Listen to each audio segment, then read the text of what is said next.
Do you swear to obey your husband in all things? If not, do you swear to divorce him?" The voice of the mother-in-law-to-be echoed audibly in the holy ceremony. Looking at my soon-to-be husband, who was dressed in formal attire and waiting for my response with a shy expression, I felt a sense of despair about this marriage. "My name is Emily. I lost my mom when I was young, and it's been just me and Dad ever since. Despite his busy work schedule, Dad did everything he could to make sure I wasn't lonely. During long vacations, he'd take me to various places to make memories. Whenever I'd start crying, missing Mom, he'd console me, tears in his own eyes. He is a kind dad. Dad was not good at cooking, and especially right after Mom passed, he'd often mess up meals and apologize to me. Wanting to support him, I started practicing cooking. At first, Dad watched me nervously as I handled fire, but it seems like my late mom's chef genes ran strongly in me, and I soon got good at it. Seeing my culinary skills, Dad happily handed the kitchen duties over to me. I started cooking for a likely exhausted Dad, which led me to develop an interest in baking. Now, as an adult, I work as a pastry chef. The job demands early mornings and late nights, but it's fulfilling. I met Raymond through my work. He's a delivery guy who brings supplies to my shop. At first, I didn't think much of him, but one day, he secretly slipped me his contact info. His bashful yet hopeful expression when he did that made my heart skip a beat. As we started communicating, we went out to various places. Raymond, sweating profusely, nervously proposed, "Will you marry me?" We became engaged. Raymond is indecisive. Even when buying a single piece of clothing, he'd say, "I can't decide which one's better," furrowing his brows. I actually like that about him. Some friends thought it was pitiable when hearing stories about Raymond, but to me, his constant disheveled state was endearing. However, after meeting Raymond's mother, I started to feel uneasy. Raymond was raised by a single parent. His folks divorced when he was young. He described his mom as a kind woman, but when we visited before the marriage, I didn't get that impression at all. "So, you are the beauty Raymond's bringing home?" Well, it would be rude to say more." The first words from her were an insult. Raymond, probably tense at the meeting of his mother and girlfriend, didn't defend me. I didn't expect much from him, but the sudden insult from the mother-in-law-to-be was a bit of a shock. When she found out I was a pastry chef, she looked disgusted. Apparently, she'd seen a TV show featuring the busy life of a pastry chef. "Can you take care of kids when they arrive, considering your job? Even taking care of Raymond is questionable. You'll be his wife. You'll have to dedicate yourself to him. Naturally, you'll quit your job once you're married, right? Raymond lives alone and can handle household chores just fine. He keeps his place neat for a guy, so I don't need to quit my job just to take care of him.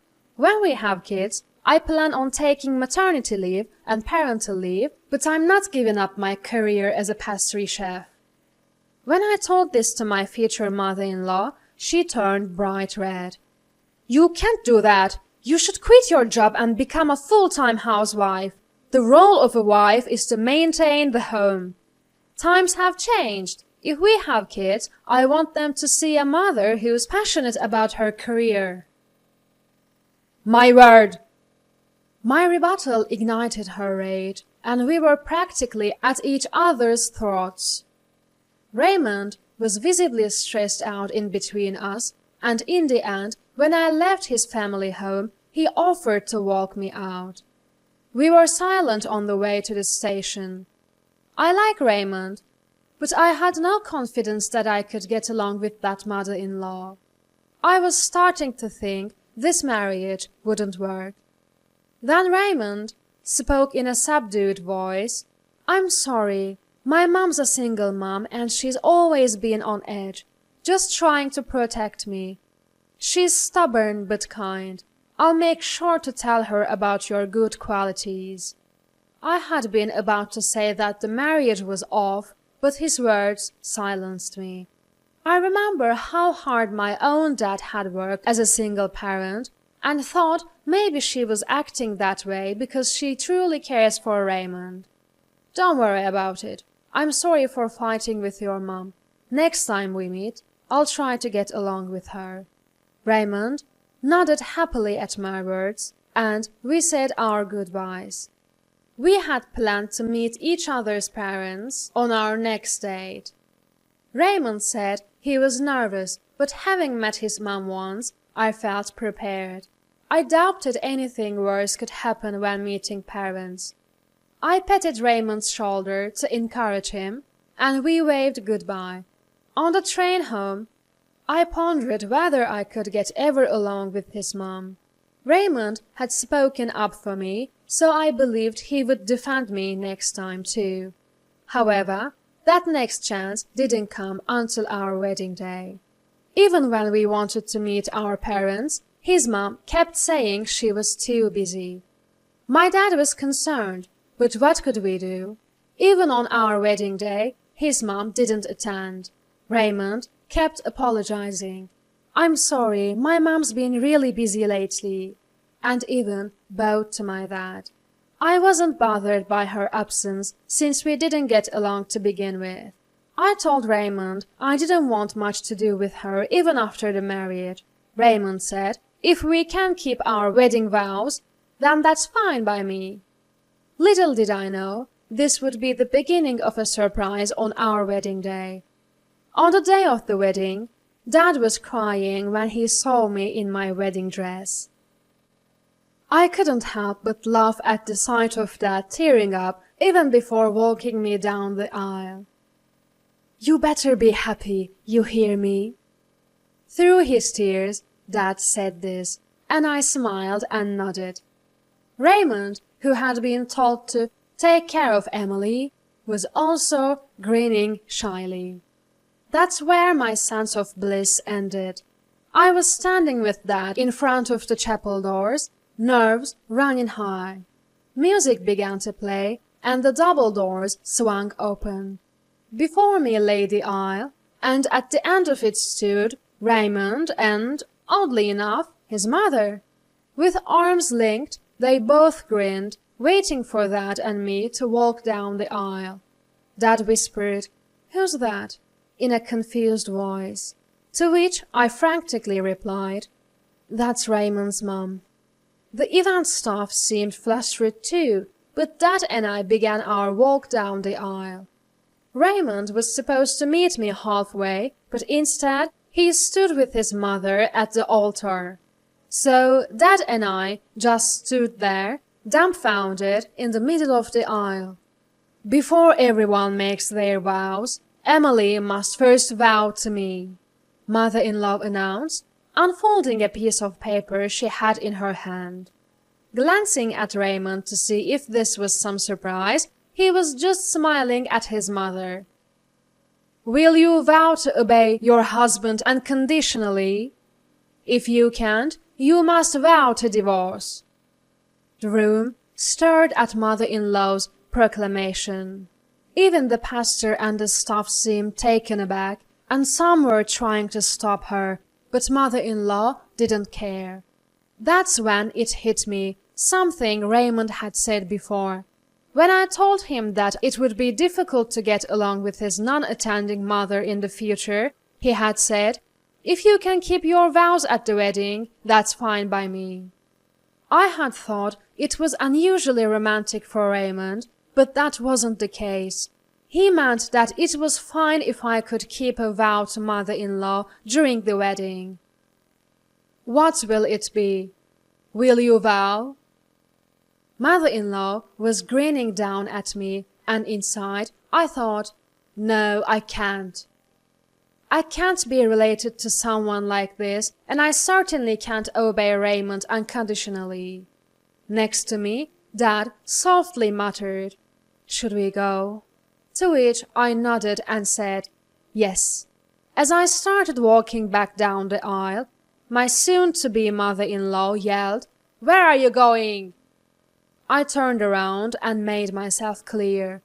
I can't go through with this. I can't become family with people who act so ridiculously. Fuming, my mother-in-law yelled back. Raymond stood there dumbfounded, while Dad and I retreated to the waiting room. The staff was scrambling.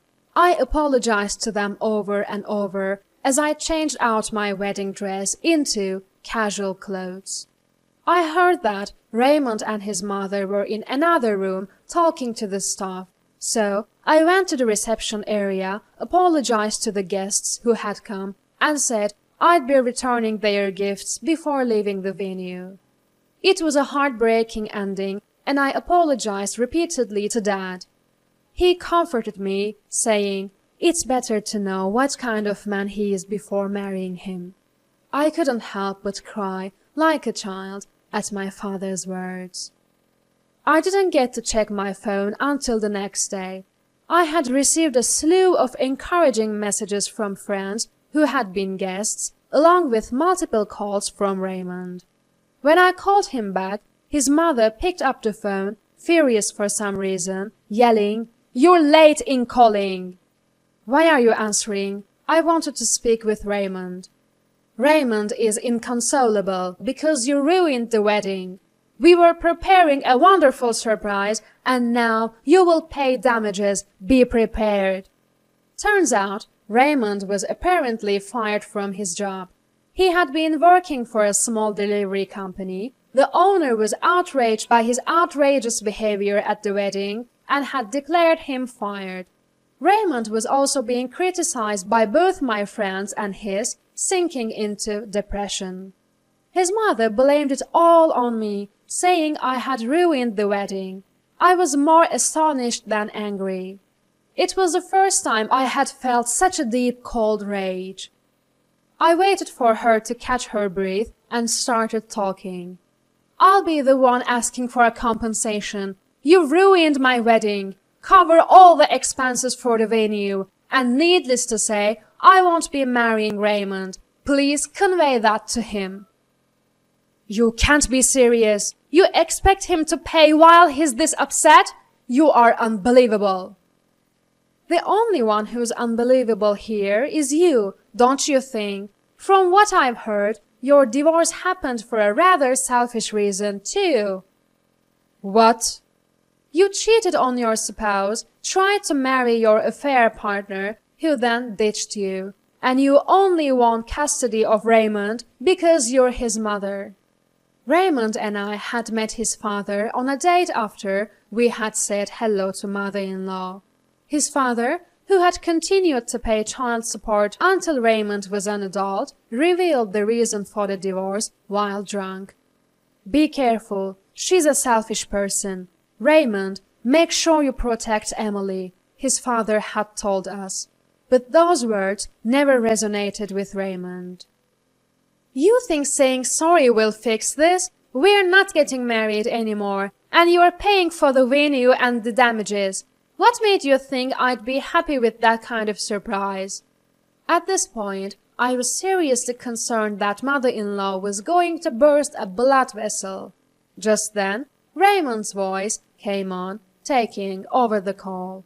"I'm so sorry. I'm really sorry, Emily," Raymond pleaded in a desperate tone. "You think saying sorry makes it okay? Forget the wedding, but you're paying for the cancellation and venue fees. What made you think I'd be pleased with a surprise like that?" I was on the fence, but my mom said it was a test for the woman who's going to be my wife. Typical Raymond, can't make a decision on his own. My fondness for his feeble yet endearing traits was gone. I was furious with Raymond for not considering my feelings, for not having an opinion on his own. "I don't want to hear your voice anymore. I'll consult a lawyer from now on, so don't show your face to me ever again." I hung up on Raymond, who was still apologizing, and immediately consulted a lawyer that my dad knows. The lawyer was furious when he found out how badly I'd been betrayed. "Let's go all out," he said, and I found that reassuring. As I demanded, Raymond agreed to pay for the damages and the venue costs. The lawyer also filed a claim against Raymond's mom. Raymond and his mom struggled to find a lawyer on their side, and it looked like they had to accept all our demands. I received compensation from both Raymond and his mom and moved out with my dad. It was the lawyer's advice to avoid any potential nuisance. After the move, Dad and I lived peacefully. Raymond couldn't contact me, as I'd blocked his number and SMS. I thought I'd never hear about Raymond and his mom again. However, a few years later, I ran into Raymond's dad at a shopping mall. As soon as he spotted me, he rushed over and sincerely apologized for his son's behavior. According to him, Raymond and his mom had been estranged since the settlement. Apparently, Raymond went on a rampage at his parents' house, blaming mother-in-law for ruining the wedding. Mother-in-law, for her part, argued that he had to pay the cancellation fees because Raymond brought someone like me into their lives. It turned into a full-blown, knockdown, drag-out fight, or so I heard. Both Raymond and mother-in-law got into such a heated argument that they needed stitches. They were so strapped for cash that they had to beg father-in-law for financial help. Unsurprisingly, father-in-law had no intention of bailing them out financially. Neither expected any financial aid from Raymond's dad, and they both lived hating each other. "I hope you find happiness, Emily," he said. Feeling a bit shy, I touched my flat belly. "I intend to." A guy friend from the cancelled wedding with Raymond had been incredibly supportive. We'd been friends since college, and he'd confessed that he'd liked me all along. Now we're married. We didn't hold a ceremony as I'd had enough of weddings, but we did have wedding photos taken. Now I'm pregnant. Raymond's dad genuinely wished for my happiness. When I report this to my husband, he assured me, "Don't worry, I'll take both you and our baby happy." Despite a terrible wedding experience, I found a new life of happiness, and I intend to protect this happiness.